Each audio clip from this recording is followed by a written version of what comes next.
8 de la mañana con 42 minutos, 8 con 42 minutos, en Punto Noticias a través de Radio Pichincha. Saludamos a esta hora a la doctora Angélica Porras, jurista integrante de Acción Jurídica Popular, una de las abogadas defensoras en el caso de Freddy Carrión, defensor del pueblo. Esta denuncia de fraude procesal en contra de la fiscal general del Estado, ¿a qué obedece? Doctora Porras, buenos días, le acompaña y le saluda Licenia Espinel.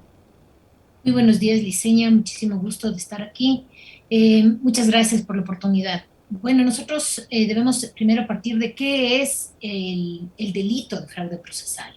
El delito de fraude procesal ocurre cuando una persona induce a engaño a un juez y esta inducción a engaño se hace por ocultar pruebas o por cambiar los hechos de tal forma que el juez haga una cuestión que no está relacionada o que no es acorde con las pruebas o con los hechos. Y es esto lo que ha ocurrido tanto con la fiscal Diana Salazar como con la señora, su delegada Mayra Soria y con el mayor Juan Fernando Ramos, que alteraron los hechos de lo que ocurrió el 16 de mayo para lograr la calificación de flagrancia. Y voy a explicar esta cuestión. Como ustedes saben, la flagrancia es la única situación en la que se puede aprehender a una persona sin tener una orden de autoridad competente. Es decir, a uno le pueden detener siempre y cuando haya orden de juez, excepto cuando esté en flagrancia. Pero ¿qué significa esto de la flagrancia? La flagrancia se da cuando se comete un delito delante de varias personas, lo miran a usted que está cometiendo el delito y alguien le aprende. Cualquiera puede aprenderlo en esa situación y le lleva ante la policía. La otra situación de flagrancia que tiene la ley es precisamente cuando se descubre inmediatamente después, y esta palabra es importante, la ley dice inmediatamente después de cometido el delito, se descubre. ¿Cómo es inmediatamente después? Que le ha encontrado cerca del lugar de los hechos o muy cortito el tiempo entre el que se producen los hechos y le descubre. Pero en esta segunda variedad de la flagrancia tiene que haber una persecución ininterrumpida del presunto autor. Es decir, la policía tiene que estarle persiguiendo desde el momento que se cometen los hechos hasta el momento en que lo atrapa. Esta segunda forma de flagrancia es la que dice la fiscalía que existió en el caso de Freddy Carrión, pero precisamente eso no es lo que ocurrió. Lo que ocurrió es que una vez que se dieron los hechos de la madrugada del 16 de mayo y estuvieron 10 personas allí, estuvo una comisaría de policía, estuvieron policías, estuvieron bomberos, estuvo el propio mayor que ahora le estamos denunciando por fraude procesal. Ellos estuvieron allí y al verificar que lo único que había ahí de posible infracción era la violación del toque de queda, que recuerde usted, por violación del toque de queda primero tenía una multa de $100, luego una de 400, y solo si la tercera vez reincidía, usted podía ser sujeto de un delito, que es el incumplimiento de orden de autoridad competente. Entonces, estas 10 personas que acudieron al llamado, al verificar que no había más que la posible violación del toque de queda, deciden no efectuar ningún tipo de detención, ningún tipo de aprehensión, inclusive las versiones que se dieron en la Asamblea Nacional en el juicio político ratifican esto. Por lo tanto, el señor Freddy Carrión salió de allí al domicilio de su sobrino donde se encontraba voluntariamente, no tuvo guardia policial de ningún tipo. Entonces va a su domicilio y después su médico, porque esto además consta de un informe médico que está en el proceso, firmado por 3 médicos, y además consta, el médico asistió a la Asamblea Nacional y dio su versión, dio su testimonio en la Asamblea, en la Comisión de Fiscalización. Dice, yo le acompañé de la casa, porque soy médico de la familia, a la clínica, y no tenía ningún resguardo policial, no tenía a ningún policía alrededor de él. Entonces llega a la clínica y él estaba haciéndose atender, es decir, nunca hubo la persecución ininterrumpida para que se produzca la flagrancia. Sin embargo, de esto, en la audiencia de flagrancia, la fiscal general señala que los policías le trasladaron a la clínica Atlas. ¿Con qué fin? Con el fin de decir que hay una persecución ininterrumpida de los policías del señor Freddy Carrión. Y así logran poner sobre él una prisión preventiva. Es decir, armaron el tema de la flagrancia para poder dictar la orden de prisión preventiva, sin contar, porque además hay otro elemento, a las 2:20 de la tarde que le van a leer los derechos en la clínica Atlas, supuestamente, primero le leen, él estaba adormecido porque le dieron sedantes, pero no solo que no le leen a él, sino que además la lectura de esos derechos es por la violación del toque de queda, es decir, no por el abuso, no por supuesto el abuso abuso sexual. sexual, el abuso sexual no aparecía en ninguna parte. Entonces, con todos estos elementos le ponen prisión preventiva cuando sabían perfectamente que el toque de queda no tenía prisión preventiva en ese momento, por lo menos porque todavía no era delito, tenía que ver la incidencia de 3 veces. Entonces, y aparece recién en la audiencia de flagrancia el tal abuso sexual. Entonces, todos estos elementos lo que nos hacen a nosotros ver es que lo único que se quería es meterle preso al señor Carrión. Es meterle preso. Como no podían hacerle por la violación del toque de queda, aparece después el abuso sexual. Ese abuso sexual nunca fue referido a ninguna de estas 10 personas. Se dijo que fueron personas extrañas las que entraron a golpear a los dos señores y que arrastraron a la señora. Esto lo dijeron todos los que estuvieron ese día allí en la Comisión de Fiscalización de la Asamblea Nacional. Y lo dijeron los guardias también, los guardias que estuvieron, que fueron testigos presenciales. ¿Qué pasa ahora que ustedes han presentado esta denuncia? ¿Cuál es el procedimiento que debe tener esta denuncia en caso de que sea calificada y cuál va a ser la repercusión en caso que se la dé paso al proceso como tal que enfrente en el ámbito penal el señor Freddy Carrión? Bueno, son dos. Bueno, primero, esta denuncia no depende de la fiscalía si le dan paso o no le dan paso, ¿Ya? porque es una denuncia que tiene que abrirse lo que se llama investigación previa o indagación previa, como se le conoce normalmente, que es un periodo larguísimo de tiempo, puede demorarse hasta 2 años. Mire, muy probablemente esta denuncia por ser en contra de la fiscal general vamos a tener bastantes incidentes, porque recuerde usted que en una ocasión anterior presentamos nosotros una denuncia contra el doctor Ceballos por la vacunación VIP y lo que pasó es que en cuanto empezó a llegar la información a la fiscalía y llegó el listado de las personas que habían sido vacunadas en esta fase cero, nosotros pedimos que nos den una copia porque eso nos autoriza como denunciantes, nos autorizaba como denunciantes del 282 del Código Orgánico de la Función Judicial. Eso pedimos en la mañana y en la tarde la señora fiscal nos sacó sin fundamento jurídico de la investigación. Entonces nosotros no esperamos que esto sea una investigación fácil, no esperamos que esto nos atiendan, pero sí esperamos, sí consideramos que los tiempos cambian, que va a haber una serie de otras cuestiones. Tenemos 2 años para pelear la investigación previa. Entonces, lo que sí estamos conscientes y seguros es que esto nos va a dar una oportunidad para que se vea que en este país es posible montar casos en contra de una persona por cuestiones políticas y que ahí hay una responsabilidad muy grande de la fiscalía y de los jueces. Obviamente no de todos los jueces y no de todos los fiscales, pero en este caso particular, por supuesto que la hay. Entonces nosotros lo que queremos es pelear el espacio para poder sacar a la luz cuál ha sido la actuación de la fiscalía en este caso particular. Entonces, legalmente hablando, la fiscalía no es que puede decir esto no vale, tiene que abrir la investigación. Lo que podría hacer es después declararla malicioso temeraria, pero bueno, estamos dispuestos a enfrentar eso porque creemos que si esto es así, si esto es como nosotros pensamos, imagínese el grado de inseguridad en que está cualquier persona que se opone al régimen. Estamos hablando de que cualquier cosa puede pasar si es que alguien se atreve a cuestionar a alguna persona que está en el poder. Entonces sí nos parece que es importantísimo que la ciudadanía comprenda, vea que efectivamente nosotros no estamos seguros si es que la justicia se utiliza para fines políticos, para venganzas, no me gustó lo que hace tal persona, entonces voy inmediatamente y le pongo un juicio, y no es la primera vez. Ujú. El caso de Ola Vini que acaba de salir a la luz es una muestra de lo que puede pasar con la fiscalía y las investigaciones y los jueces. Entonces, no estamos hablando de una cuestión aislada, sino que es una forma de proceder contra los enemigos políticos.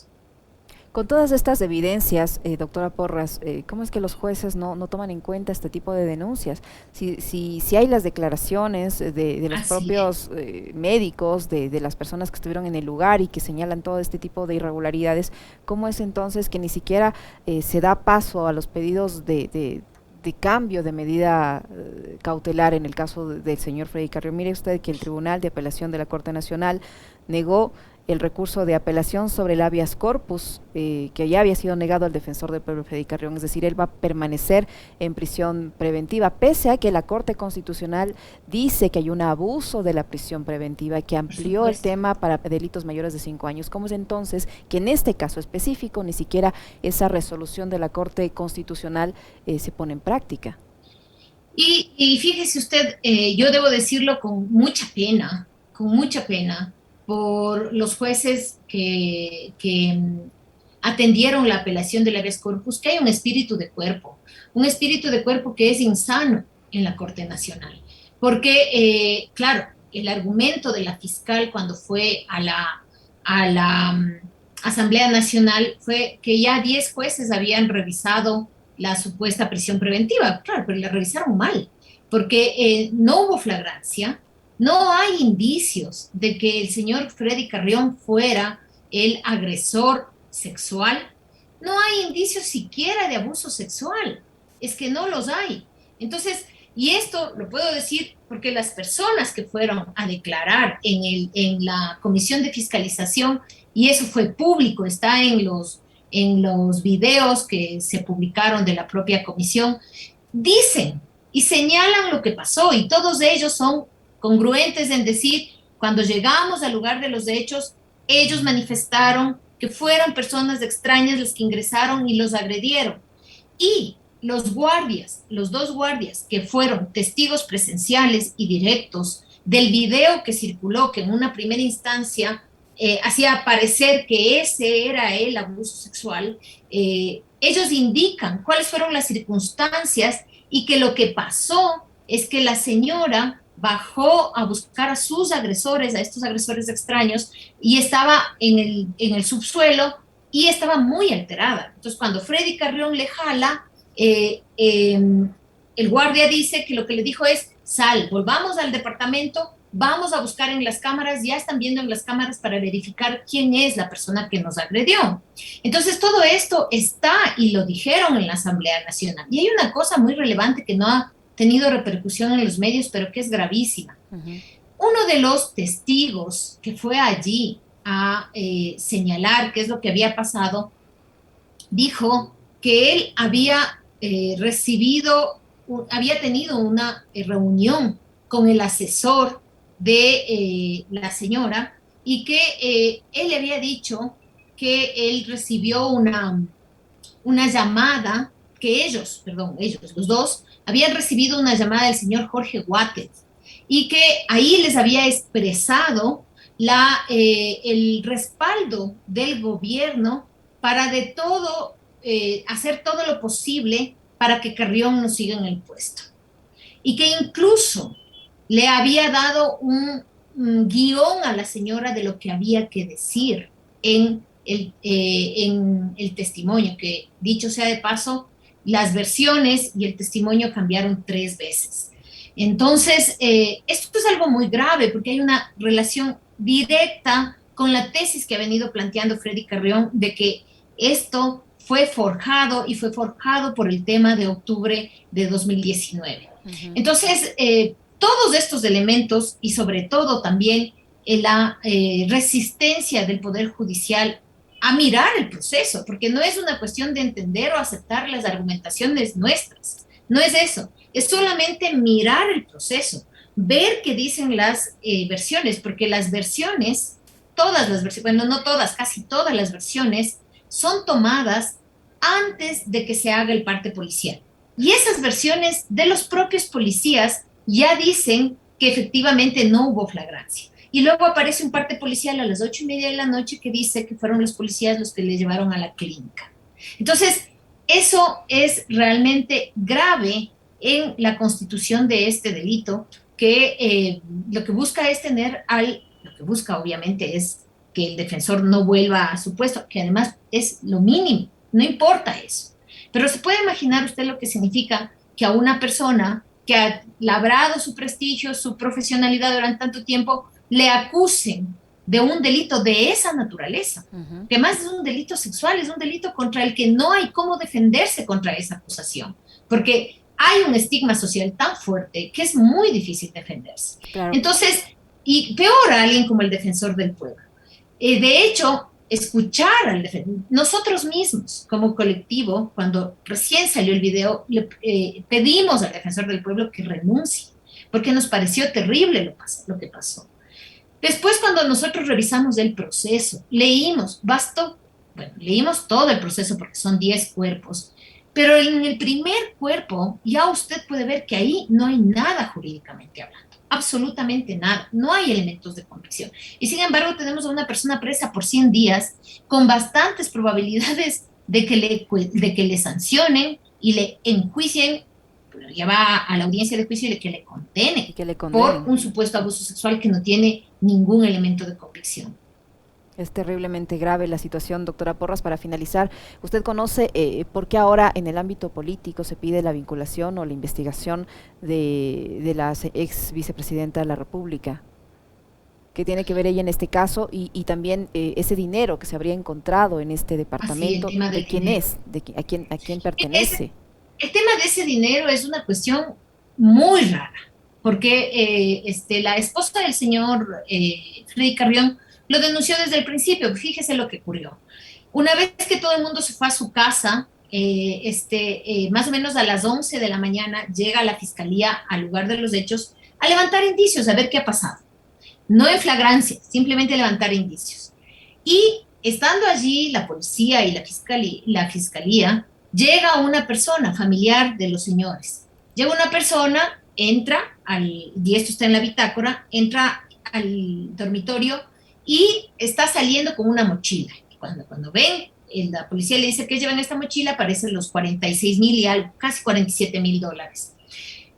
Y ahí es que ellos dos van detenidos, no por la violación al toque de queda, no por el abuso sexual, sino por el encuentro de estos $47,000, que además la policía empieza a buscar y encuentra 7 celulares, encuentra balas percutidas, encuentra un montón de cosas en este lugar. Entonces, ellos van detenidos, como le digo, por este tema de los $47,000, y después el señor Mauro Falconi se convierte en testigo protegido. Y después el señor Mauro Falconi cambia la versión. Y después de eso, la señora cambia la versión. Entonces, en esta situación, nunca se abrió ninguna investigación sobre estos $47,000 de manera independiente. Y eso sí era delito flagrante. Claro. Entonces, lo que pasó en la asamblea es que esto se evidenció. Se evidenció que no se había hecho ninguna pericia sobre este dinero, que no se había iniciado la investigación sobre este dinero. La fiscal lo que dijo es que ella lo iba a vincular, o que estaba vinculado con otra investigación anterior, pero claro, no cuadran las cosas, porque si eso fuera así, si hubiera sido de una investigación anterior, no es que lo descubren, ese momento lo descubrieron. Si hubiera sido objeto de una investigación anterior, hubieran estado ya ahí la investigación, la orden. Entonces estos se encontraron con este dinero y ahora lo pretenden, más bien dicho, recién ahora lo están investigando. Entonces, esta es una primera cuestión. La cuestión de la vicepresidenta anterior, me imagino tiene que ver con el tema de la denuncia que hizo Freddy Carrión sobre el tema de la pérdida de las vacunas en los que supuestamente le iba a dar información este señor Falconi, al defensor del pueblo. Muchísimas gracias, doctora Porras, por su tiempo, por la información que nos ha proporcionado. Se nos terminó ya el tiempo, nos hemos pasado algunos minutos, pero le hemos escuchado y esperemos que este caso pues evolucione y que su denuncia sea finalmente atendida. Muchísimas gracias, doctora Angélica Porras. Hasta luego, Liceña, que pase bien.